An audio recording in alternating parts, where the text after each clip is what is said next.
நான் சுத்தி வளைச்சு பேச விரும்பல, நேராவே கேட்கிறேன். வாட்ஸ்அப்ல ஐ லவ் யூ மெசேஜ் பண்ணேன்.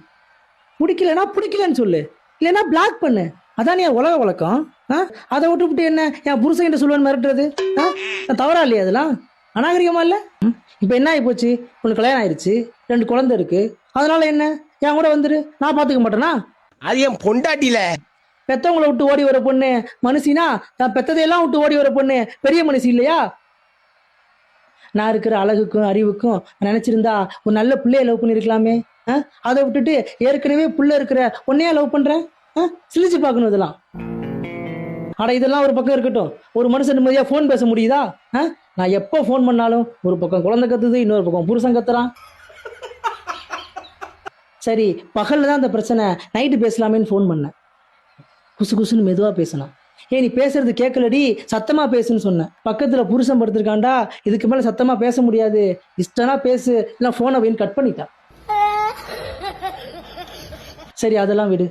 நாம் இருவரும் காதலித்துக் கொண்டிருந்த காலகட்டங்கள்ல நீ என்ன சொன்ன? கல்யாணத்துக்கு அப்புறமும் என்னை இதே மாதிரி காதலிக்கணும்னு சொன்னியா இல்லையா?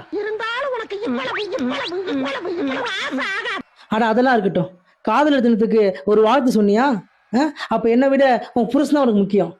வரப்போற ஏப்ரல் 23 யோசிச்சு முடிவு பண்ணிக்க, நான் முக்கியமா இல்ல உன் புருஷன் முக்கியமானு? இல்ல, நான் தெரிஞ்சேதான் கேக்குறேன். புருஷன் மட்டும் தான் பாசம் வைக்கணும் சட்டம் எதுவும் இருக்கா? பிடிச்சவனும் பாசம் வைக்கலாம். என்ன பண்ண சொல்றது? கரெக்டா சொன்ன தலைவா. என்ன இனமடா நீ? எதிர்கட்சி தலைவர் ஒருத்தர் பேசுறாரு, நாங்களாம் அந்த காலத்துல அப்பா அம்மாவுக்கு தெரியாம காதலிச்சோம், ரொம்ப கஷ்டப்பட்டோம். ஏன்டா நான் கேக்குறேன், அப்பா அம்மாவுக்கு தெரியாம காதலிச்சதே இவ்வளவு பெருமையா பேசுறியே, ஒரு நாள் பொண்டாட்டி பிள்ளைக்கு தெரியாம காதலிச்சுப்பார், எங்க வலியும் வேதனையும் உனக்கு புரியும். திடீரென்று ஏறிய சிலிண்டர் விலையே, என் அழகு சிலையே, இறுதியாக ஒன்றை மட்டும் சொல்லி முடிக்கிறேன். அன்பே, என் காதல் தேர்தல் வாக்குறுதிகளைப் போல பொய்யானது அல்ல. தமிழ்நாட்டில் அரசியல்வாதிகள் செய்யும் ஊழலைப் போல என்றும் நிலையானது.